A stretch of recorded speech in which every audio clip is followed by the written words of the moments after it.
नमस्कार दोस्तों, मैं दिननाथ ठाकुर अपने YouTube चैनल DNT एकेडमी में आप सभी का स्वागत करता हूं। आज मैं आप लोगों को पॉलिटिकल ज्योग्राफी के अंतर्गत लेक्चर 7 लेकर आया हूं, जिसमें आज हम लोग बात करेंगे हार्टलैंड के बारे में। हार्टलैंड अर्थात हृदय स्थल सिद्धांत, यह एक विश्व सामरिक रणनीति है जिसके बारे में हम लोग आज विस्तृत रूप से अध्ययन करेंगे।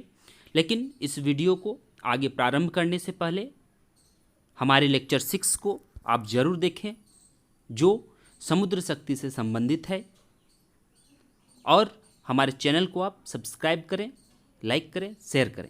तो चलिए आगे बढ़ते हैं।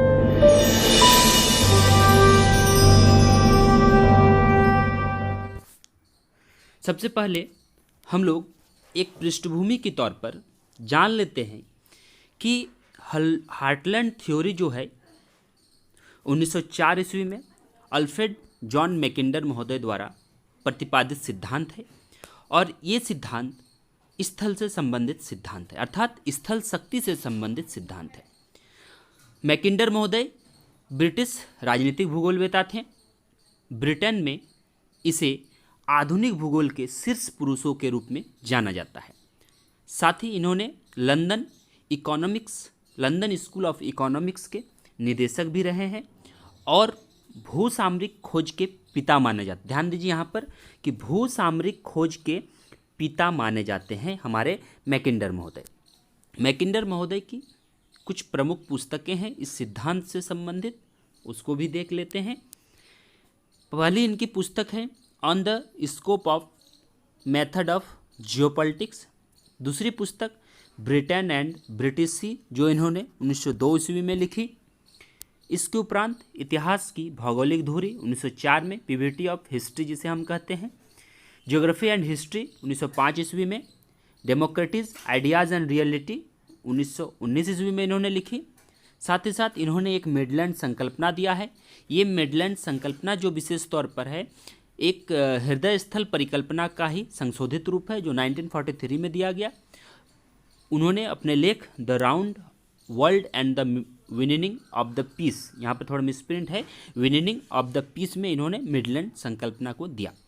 इन्होंने जियोपॉलिटिक्स, भूसामरिक और भू राजनीति तीनों क्षेत्र में इनका योगदान रहा है।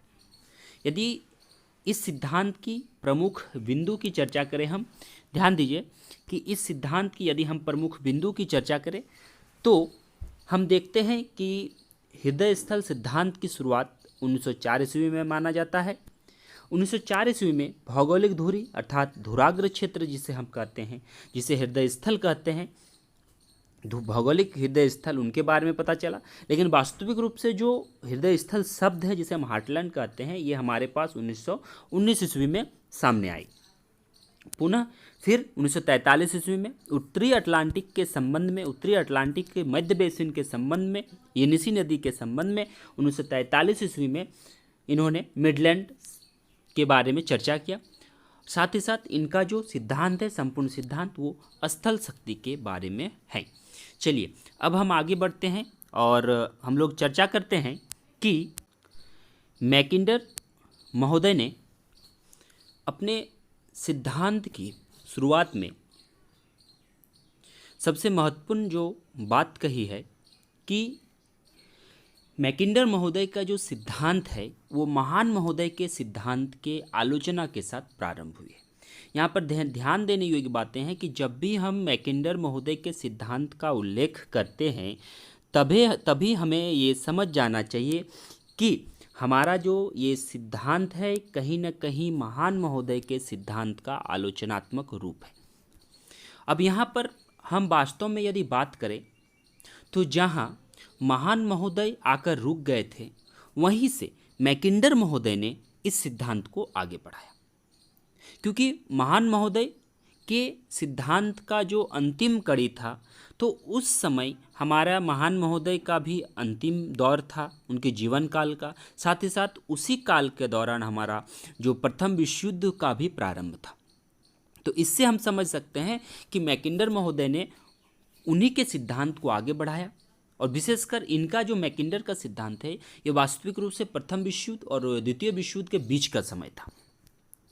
साथ ही साथ महान के अनेक निष्कर्षों से इन्होंने असहमति प्रकट की और इन्होंने यूरोपिक राजनीतिक इतिहास को स्थल शक्ति तथा समुद्र शक्ति के बीच सतत संघर्ष के रूप में देखा। उसके बाद हमारा बात आता है कि कौन से ऐसे सिद्धांत हैं, कौन से ऐसे उनके सोसाइटी थे मैकिंडर के, कौन से ऐसे लेख थे जिनके फलस्वरूप हमारा जो है इस सिद्धांत का विकास हुआ। तो हम देखते हैं द ज्योग्राफिकल पिविटी ऑफ हिस्ट्री 1904 ईस्वी में रॉयल ज्योग्राफिकल सोसाइटी को हल्फोर्ड जॉन मैकिंडर द्वारा प्रस्तुत एक लेख है। ध्यान दीजिए, द ज्योग्राफिकल पिविटी ऑफ हिस्ट्री जो है रॉयल ज्योग्राफिकल सोसाइटी के माध्यम से इनको छापा गया है और उसी में उन्होंने क्या किया है कि उसी में उन्होंने हृदय स्थल सिद्धांत को आगे बढ़ाया है। और इस लेख में मैकिंडर ने संपूर्ण विश्व को घेरने के लिए भू राजनीति सामरिकता की बात कही है। और ये जो भू राजनीतिक सामरिकता की बात है ये काफ़ी महत्वपूर्ण बात है, क्योंकि मैकिंडर ने अपने संपूर्ण विश्व के सामरिक मॉडल को विश्व अर्थव्यवस्था के उस संकटकालीन दौर में विकसित किया जब ग्रेट ब्रिटेन अपनी राजनीतिक तथा आर्थिक नेतृत्व को खो रहा था। 19वीं शताब्दी में जब ब्रिटेन अधिक प्रभावी था तो वह उदार विश्व अर्थव्यवस्था का समर्थक था। इसी शताब्दी के अंतिम चरण में संयुक्त राज्य अमेरिका, जर्मनी के उदय होने से परिस्थितियों में नाटकीय परिवर्तन आया। साथ ही साथ विभिन्न बिंदुओं पर मैकिंडर ने उनका अध्ययन किया और उसी कड़ी में उन्होंने 1902 में भी ब्रिटेन का अध्ययन किया और फाइनली 1904 ईस्वी में रॉयल ज्योग्राफिकल सोसाइटी के लेख के माध्यम से उन्होंने हृदय स्थल के बारे में बात की, चर्चा की। अगला पॉइंट हमारा आता है विभिन्न ऐतिहासिक घटनाओं और भौगोलिक कारकों के बीच अंतर संबंध होता है। मैकिंडर ने स्पष्ट रूप से ये कहा है कि विभिन्न ऐतिहासिक घटनाओं और भौगोलिक कारकों के बीच क्या होता है, अंतर संबंध होता है, इंटर रिलेशन होता है। कहने का मतलब है कि जब हम विश्व मानचित्र का अध्ययन करने पर देखते हैं कि संपूर्ण विश्व में यूरोप, एशिया, अफ्रीका को मिलाकर अनवरत रूप से एक विशाल स्थलखंड है जिसके चारों तरफ बिखरे हुए हमारे दक्षिण America, Australia, great Britain, Japan जैसे द्वीप हैं, जिसमें हमारे भौगोलिक जो कारक है, भौगोलिक जो विविधताएं हैं वे अनेक प्रकार की हैं और उनके विकास की ऐतिहासिक घटना भी अनेक प्रकार की हैं, लेकिन फिर भी सब एक है। इसी बात को स्पष्ट करने के लिए विभिन्न ऐतिहासिक घटनाओं और भौगोलिक कारकों का इन्होंने अंतर संबंध की बात कही है। आगे हम बात करते हैं कि मैकिंडर महोदय ने एशिया, यूरोप और अफ्रीका में जब इन्होंने विश्व द्वीप की संज्ञा दी तो इन्होंने एशिया, यूरोप और अफ्रीका के उत्तरी भाग को शामिल करके विश्व द्वीप की संज्ञा दी।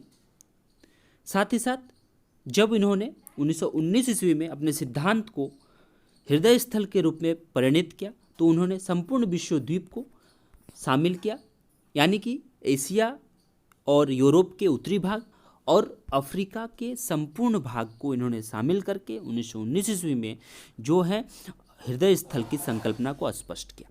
इनका सिद्धांत काफ़ी चर्चित है, इनका ये कथन जो हम बात करने वाले हैं काफ़ी चर्चित है कि मैकिंडर ने अपने अध्ययन के आधार पर बताया कि समुद्री शक्तियाँ क्षीण हो रही है और अंतिम विजय विश्व महाद्वीप शक्तियाँ की ही होगी, क्योंकि हमारा जो है महान के सिद्धांत था, महान महोदय का जो सिद्धांत था वो कहीं ना कहीं हमारे एक अनकम्प्लीट सिद्धांत था और उसी को मैकिंडर महोदय ने आगे बढ़ाया और उनका जो उद्देश्य था स्थल को बढ़ावा देना। स्थल जो हमारा भौगोलिक परिदृश्य है स्थल भाग का वो विभिन्न क्षेत्रों के अलग अलग है, इसीलिए वो विजय होने की संभावना उसमें अधिक रहती है।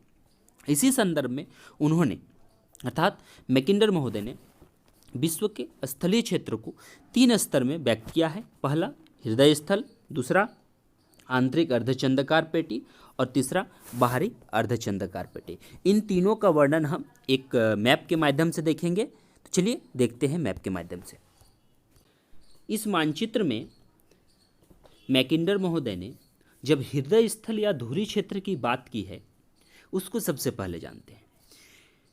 विश्व द्वीप के आंतरिक आर्कटिक जल प्रवाह क्षेत्र, देखिए आंतरिक आर्कटिक जल प्रवाह क्षेत्र के तीनों ओर से हमारा जो है पर्वत श्रृंखला और उत्तर की ओर हमेशा बर्फ से ढके हुए आर्कटिक सागर से घिरे हुए, यानी कि ये तीनों ओर से हमारा जो है पहाड़ों और पर्वतों से घिरा हुआ है, साथ ही साथ ये उत्तर में आर्कटिक सागर से घिरा हुआ है, जो एक बर्फ से घिरा हुआ क्षेत्र है। और इसे ही मैकिंडर महोदय ने धुरी क्षेत्र कहा और बाद में 1919 में इसका नाम बदलकर हृदय स्थल रख दिया।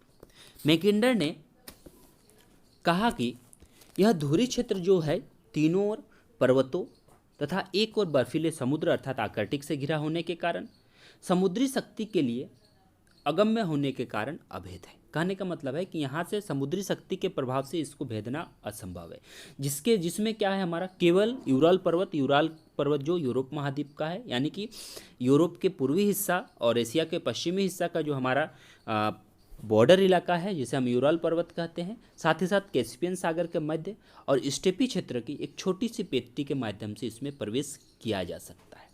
और मैकिंडर ने स्पष्ट रूप से इसमें कहा कि धुरी क्षेत्र अभेद होने के साथ साथ विस्तृत कृषि और खनिज संसाधन के दृष्टि से भी काफ़ी संपन्न है, जिसमें हम लोग इसे एक हृदय स्थल के रूप में विकसित कर सकते हैं। दूसरा जो हमारा आता है, ये हमारा जो है आंतरिक अर्धचंद्राकार पेटी। ठीक है, ध्यान दीजिए, आंतरिक अर्धचंद्राकार हमारा पेटी है। अब ये आंतरिक अर्धचंद्राकार पेटी क्या है? धुरी क्षेत्र के चारों ओर, यानी कि जो हार्टलैंड है, हृदय स्थल है, इसके चारों ओर स्थित जो स्थलीय खंड है जिनका प्रभाव क्षेत्र अटलांटिक महासागर और या फिर कहें हिंद महासागर या फिर कहें प्रशांत महासागर का था, तथा जिसकी स्थल और जल दोनों तक पहुँचे, यानी कि आप स्पष्ट रूप से देख सकते हैं ये जो पूरा हिस्सा है, इधर से अटलांटिक महासागर, इधर से हिंद महासागर और इधर से जो है प्रशांत महासागर, जिस तीनों ओर से हमारा क्या हो सकता है, स्थल जो है जल तक पहुंच सकते हैं, स्थल तक पहुंच सकते हैं। तो ऐसे हम भागों को कहते हैं आंतरिक जो है, और मैकिंडर महोदय ने भी कहा आंतरिक अर्धचंद्राकार क्षेत्र। इसके अंतर्गत हम बात करते हैं यूराल के पश्चिम का संपूर्ण यूरोपीय भाग, आप देख सकते हैं, साथ ही साथ दक्षिण पश्चिम आप देख सकते हैं कि हमारा दक्षिण पश्चिम एशिया, भारत, और फिर आप देखिए पूर्वी एशिया, चीन का अधिकांश भाग इसमें शामिल है। उसके बाद तीसरा जो हमारा है, आप देख सकते हैं समुद्र ही समुद्र है, विशेष तौर पर बाह्य द्वीपीय या फिर अर्धचंद्राकार पेटी। उत्तर और दक्षिण अमेरिका, ठीक है, ऑस्ट्रेलिया, सहारा का जो दक्षिण अफ्रीका का हिस्सा है, ग्रेट ब्रिटेन, जापान के द्वीपों से जो क्षेत्र है इसे हम क्या कहते हैं, बाहरी अर्धचंद्राकार भूमि कहते हैं, क्षेत्र कहते हैं।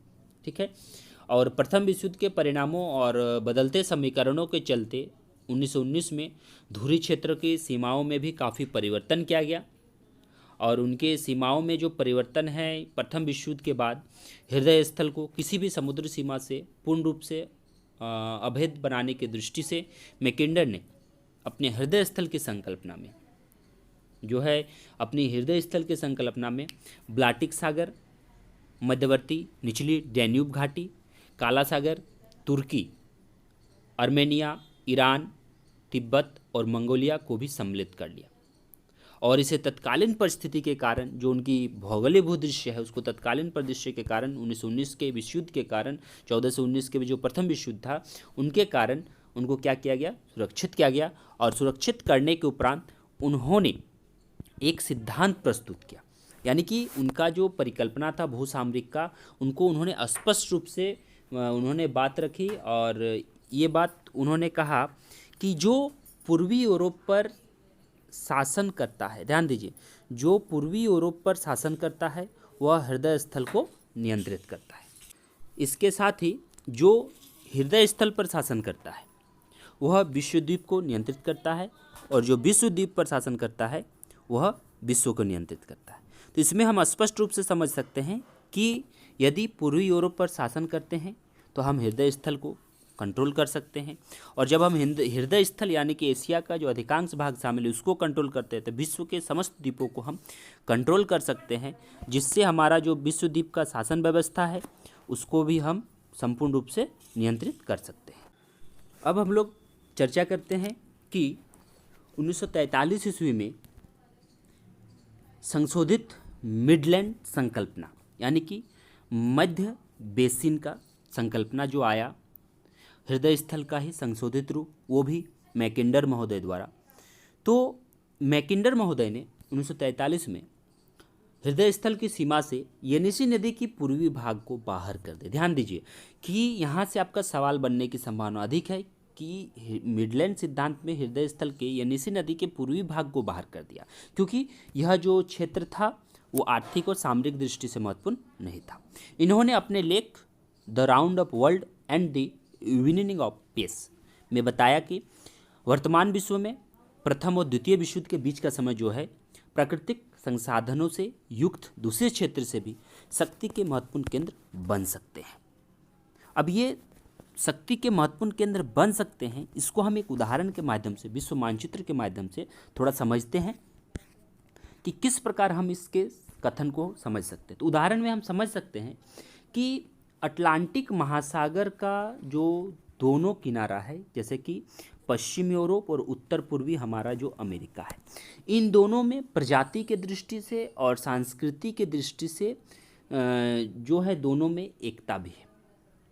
और हम बात जब करते हैं वायु परिवहन के इस युग में दोनों ओर के क्षेत्र में कार्यात्मक रूप से जो है अंतर्संबंधित होकर हम एक विशाल शक्ति के रूप में बन सकते हैं। यानी कि 1919 से और के बाद हमारा जैसे जैसे भौगोलिक परिदृश्य बदलते गया वैसे वैसे वायु परिवहन का भी विकास होते गया, क्योंकि हम सभी जानते हैं कि द्वितीय विश्व युद्ध के चरण में ही जो है हमारा जापान के हिरोशिमा और नागासाकी शहर में परमाणु गिराया गया था, वो भी जो है वायु परिवहन के माध्यम से। तो हम समझ सकते हैं कि ये दोनों जो हिस्सा हमारा है पश्चिम यूरोप और उत्तर पूर्वी अमेरिका का, ये प्रजाति और सांस्कृतिक दृष्टि से एक है। अगर दोनों क्षेत्र एक होना है, दोनों कार्यात्मक रूप से अंतर संबंधित होते हैं तो एक विशाल क्षेत्र बन सकते हैं, और इसी को उन्होंने मध्य बेसिन नाम दिया, और जो भविष्य में हृदय स्थल के प्रतिस्पर्धी के रूप में काफ़ी विकसित हो सकता है।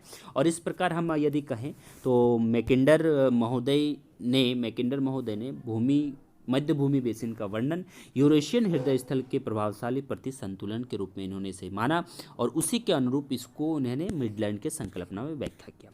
अब हम बात करते हैं मैकिंडर के सिद्धांत की कमियां या फिर कहें आलोचना। तो मैकिंडर के हृदय स्थल का अधिकांश जो भाग है संसाधन के दृष्टि से विस्तृत वीरान क्षेत्र है और जलवायु की दृष्टि से भी कष्टप्रद है, क्योंकि जो हम बात कर रहे हैं हृदय स्थल की एशिया का जो अधिकांश उत्तरी भाग शामिल है, जिसे हम वर्तमान में कहें तो ये रूस का अधिकांश भाग है, जिसमें जनसंख्या भी कम है, और ये जो है काफ़ी जलवायु की दृष्टि से कष्टप्रद है। यह जनसंख्या की दृष्टि से एक वीरान क्षेत्र है, और हृदय स्थल प्रजातियों एवं सांस्कृतिक दृष्टि से ये एक रूप नहीं है, प्रजाति समूह में विविधता पाए जाते हैं, इसलिए एक नहीं हो सकता है। चौथी बात है, मैकिंडर ने वायु परिवहन को नज़रअंदाज किया है, और इन्होंने मर्केटर प्रक्षेप का प्रयोग किया क्षेत्रीय सीमा को दर्शाने के लिए। मिसाइल तकनीक एवं परमाणु के इस युग में हम कहें कि हृदय स्थल स्पष्ट रूप से अभेद नहीं कहा जा सकता है। तो इन सभी चीज़ों के आधार पर हम समझ सकते हैं कि हमारा जो ये टॉपिक है हृदय स्थल की संकल्पना काफ़ी महत्वपूर्ण है। तो आप लोग यदि हमारे चैनल को अभी तक सब्सक्राइब नहीं किया है तो हमारे चैनल को सब्सक्राइब करें, लाइक करें, साथ ही साथ आप हमें कमेंट जरूर करें, क्योंकि आपके कमेंट से हमें मोटिवेशन मिलता है और हमें आगे बढ़ने की प्रेरणा मिलती है। तो दोस्तों आप हमारे साथ निरंतर बने रहें, फिर हम मिलेंगे अगले एक वीडियो में।